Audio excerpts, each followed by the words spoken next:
कितना सुंदर कहा है, स्मरण करिएगा जरा।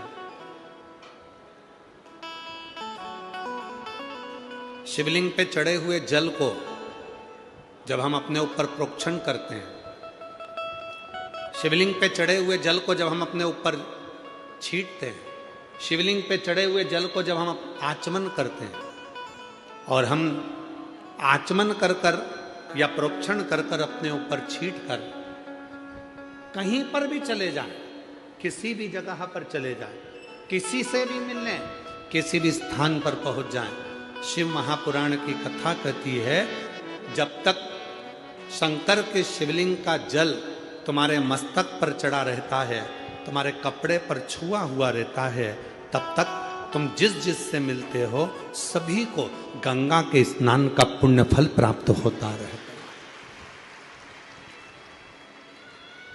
गंगा के स्नान, शंकर भगवान पर चढ़े हुए, और कई लोग कहते हैं गुरुजी वो शिव जी का चढ़ा हुआ जल जो हमारे मस्तक पर पड़ा हुआ है, हमारे कपड़े पर पड़ा हुआ है, वो तो सूख जाएगा, फिर भी किसी का स्पर्श करेंगे और उसको गंगा के स्नान का फल मिल जाएगा। ये जब जल सूख गया, जब जल समाप्त हो गया, तो फिर उसका फल कैसे मिले? शिव महापुराण की कथा कहती है अपने कपड़े पर जब पानी का छींटा लग जाता है, अपने तन पर कहीं पानी की एक बूंद भी गिर जाती है, तो ध्यान देना जब तक उस पर दूसरी बूंद ना पड़े तब तक वो स्थान पर उस बूंद का स्मरण, उस बूंद का स्थान बना ही रहता है, चाहे वो सूख जाए, चाहे वो चले, चाहे वो सूख जाए, वो बूंद का स्थान बना ही रहता। शिव पर चढ़ा हुआ जल, भगवान शंकर पर चढ़ा हुआ जल जब हम प्रोक्षण करते हैं, शिव पर चढ़े हुए जल को जब हम अपने ऊपर छींट कर जाते हैं, शंकर पर चढ़े हुए जल का जब हम आचमन कर कर जाते हैं, तो जिस जिस से मिलते हैं, जिस जिस के करीब में जाते हैं, सबका उद्धार कर देते हैं, सबका कल्याण।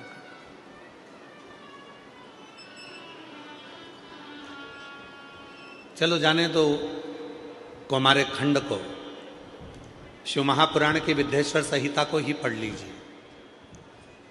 शिव महापुराण की विद्येश्वर संहिता कहती है श्री शिवाय नमस्तुभ्यम या नमः शिवाय या ओम नमः शिवाय। जब हम आप इसका उच्चारण कर कर अपने घर से निकलते हैं, इसका उच्चारण कर कर जब हम अपने घर से निकलते हैं, तो हमारे जीवन में जितने भी तकलीफें हमारे मार्ग में आने वाली होती है, केवल इन मंत्रों के उच्चारण से वो मार्ग सुलभ होता चले जाता है और हम अपनी मंजिल तक पहुंच जाते हैं, अपनी मंजिल के केवल प्रोक्षण से, शिव के जल के केवल आचमन से। पहले भी कथा में काज फिर कहते हैं, वृक्ष में पानी देना है, पत्ती पर दोगे, फूल पर दोगे, फल पर दोगे, टहनी पर दोगे कि जड़ में दोगे? जम के बोलो, कहां दोगे? जड़ में। फूल पर कोई पानी नहीं देगा, पत्ती पर कोई पानी नहीं देगा, टहनी पर कोई पानी नहीं देगा, फल पर कोई पानी नहीं देगा, पानी देगा तो वो केवल जड़ में देगा।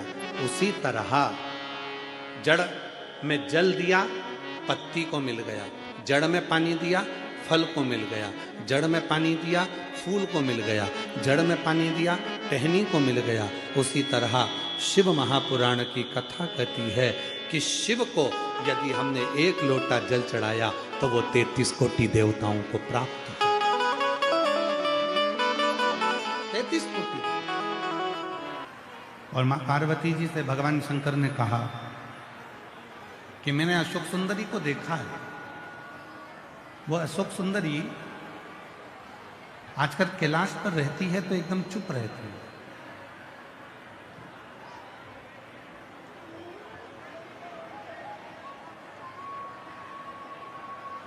मुझे ऐसा लगता है कि अशोक सुंदरी के मन में, अशोक सुंदरी के हृदय में, अशोक सुंदरी के चित्त में ये बक्से नहीं चल रहे हैं भाई। ऊपर आके सुनो इन बक्सों को। मुझे ऐसा लगता है कि अशोक सुंदरी के चित्त में, अशोक सुंदरी के मन में कोई प्रश्न अड़ा हुआ है। अशोक सुंदरी के यानी अशोक सुंदरी के चित्त में, अशोक सुंदरी के हृदय में कोई प्रश्न चल रहा है।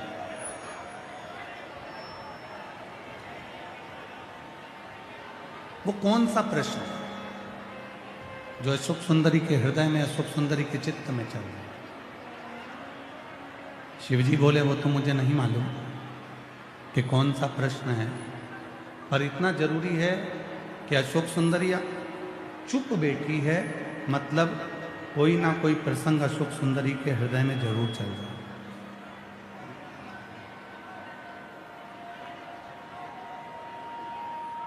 वो शांत बैठी है, मतलब अशोक सुंदरी के चित्त में जरूर कुछ चल रहा है। एक बात हमने पहले भी कही थी कथा में, आज फिर कहते हैं। आप भगवान देवादिदेव महादेव से कुछ नहीं कहेंगे, कुछ नहीं बोलेंगे, फिर भी प्रयास करा करो कि 2 मिनट के लिए, 1 मिनट के लिए, 2 मिनट के लिए, 5 मिनट के लिए, जब आप देवादिदेव महादेव को जल चढ़ाने के लिए जाएं, शंकर जी के मंदिर में जाएं, शिव जी को जल चढ़ाने के लिए जाएं, भगवान शंकर को जब जल समर्पित करने के लिए जाएं, तो नंदी के पास 2 क्षण के लिए चुप होकर, मौन होकर, शांत होकर बैठ जाए। बस एक बार हमने भी कथा में आप लोगों से कहा था कि एकदम शांत चुप होकर एक बार नंदी के पास,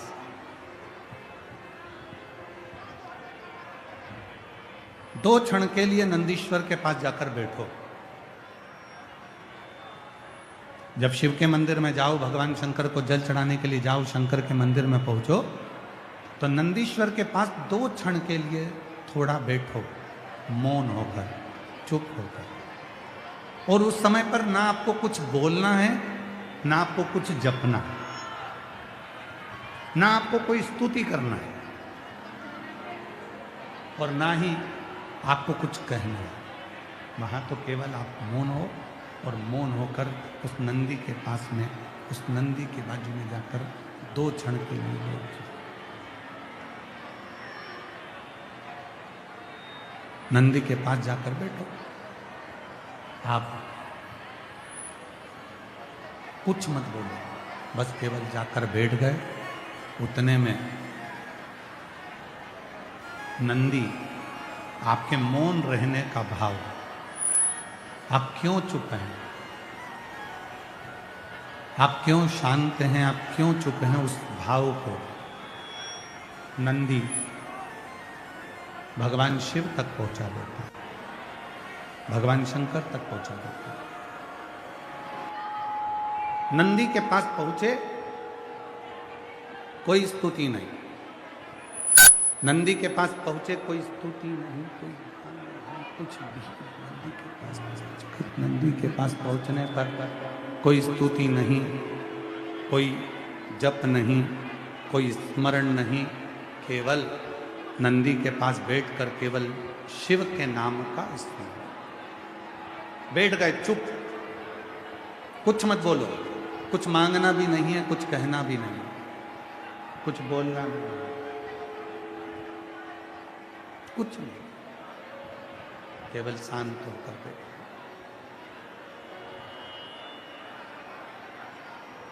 मौन रहकर भी सुख पाया जा सकता है।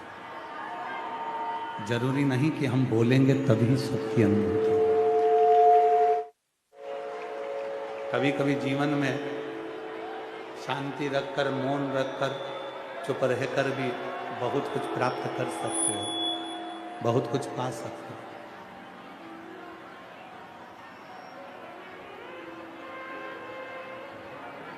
अब आप जरा विचार करो, और एक चौथे नंबर पर है मेरे देव अधिदेव महादेव। किसी भी मंदिर में जाकर आप मंत्र बोलें, किसी भी मंदिर में जाकर आप स्तुति करें, किसी भी मंदिर में जाकर आप पाठ करें, किसी भी मंदिर में जाकर आप चालीसा पढ़ें, किसी भी मंदिर में जाकर आप स्तुति का गान करें, पर यदि केवल एक देव अधिदेव महादेव का मंदिर एक ऐसा मंदिर होता है जहाँ पर आप जाकर कोई स्तुति भी ना करें, पाठ भी ना करें, कोई मंत्र स्मरण भी ना करें, तो केवल जाकर चुप होकर अगर नंदी जैसे बैठ गए तो भी मेरा शिव करुणा करना प्रारंभ कर देता है, शिव कृपा करना प्रारंभ कर।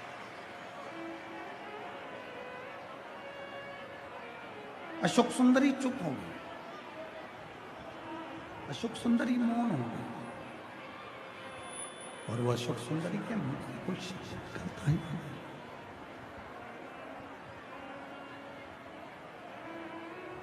भगवान शिव जी ने माता पार्वती जी से कहा, पार्वती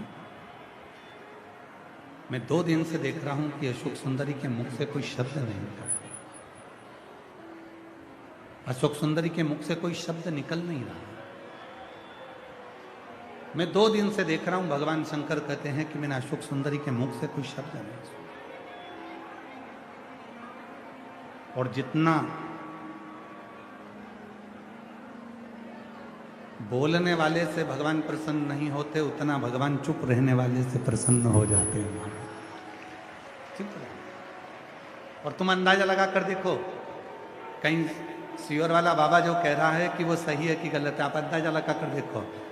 किसी शादी में चले जाओ, या तुम्हारे घर पर ही जितनी मेरी बेटियां हैं, जितने मेरे बेटे हैं, जितने मेरे बहुएं हैं, जितनी मेरी बुजुर्ग माँ हैं, जितने घर के पिता हैं, बेटे हैं, अपने ही घर में जब वो चुप रहते हैं, बहुत बोलने वाला व्यक्ति एकदम चुप हो जाए, कुछ ना बोले, 2 दिन हो गए, 3 दिन हो गए, कुछ ना बोले, तो मम्मी भी पूछ लेती है, क्यों बेटा तेरा बुखार तो नहीं आ रहा है, क्यों तेरा स्वास्थ्य तो ठीक है, तेरे को तकलीफ तो नहीं है, तेरे को कष्ट तो नहीं है। माँ भी पूछ लेती है, पिता भी पूछ लेते हैं कि तेरे को कोई तकलीफ तो नहीं है। उसी तरह जब हम कुछ ना बोले, शिव के मंदिर में मात्र जाकर बैठ ही जाएं और उस शिवलिंग का मात्र दर्शन करते रहें, तो भी शिव एक ना एक दिन करुणा और कृपा कर ही देते हैं।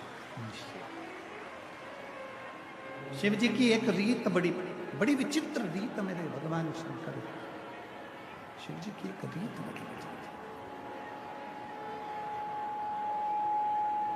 भगवान उगड़दानी की, भगवान शंकर की, त्रिकालदर्शी, कैलाशी, अविनाशी की एक रीत बड़ी विचित्र। मेरे भगवान भोलेनाथ ने पार्वती जी से एक बात कहा था, जिसको जो पसंद आता है पार्वती, मैं उसको वही देता हूं। जिसको जिस चीज में खुशी मिलती है पार्वती, मैं उसको वही खुशी प्रदान करता हूं। अब इस बात को आप लोग थोड़ा स्मरण करिएगा। दुनिया में कई लोग ऐसे हैं जिनको निंदा में खुशी मिलती है, चुगली सुनने में खुशी मिलती है, तो भगवान उसके लिए ऐसी व्यवस्था करते हैं कि उसके घर में 2-4 चुगली करने वाले रोज भेजते ही रहते हैं। जिसको जिस चीज में खुशी मिलती है, जिसको जिस चीज में आनंद मिलता है, मेरा भोले बाबा उसको वो चीज देता है। जिसको चुगली करने में आनंद मिलता है, भगवान उसको ऐसी कृपा कर देता है कि उसको चुगली सुनने वाले दे देता है कि जाओ तुम चुगली करते हो।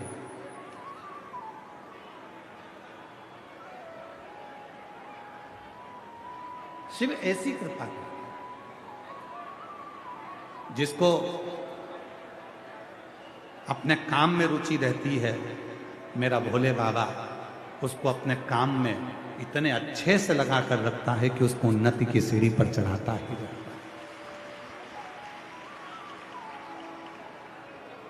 तुम्हें जिस काम में रुचि मिलेगी, मेरी कई बहनें बैठी हैं, कई मेरी जीजियां बैठी हैं, कई मेरे जीजा बैठे हैं, कई मेरी बेटियां बैठी हैं, कई मेरे बेटे बैठे हैं। जिन बच्चों को पढ़ने में रुचि होती है, जिन बच्चों को पढ़ने में खुशी मिलती है, जिन बच्चों को पढ़ने में आनंद मिलता है, मेरा भोले बाबा उसकी बुद्धि इतनी प्रबल बनाकर रखता है कि वो पढ़ते ही जाता है और आनंद में रहता ही जाता है। पहले अपना स्वभाव बनाओ कि हमें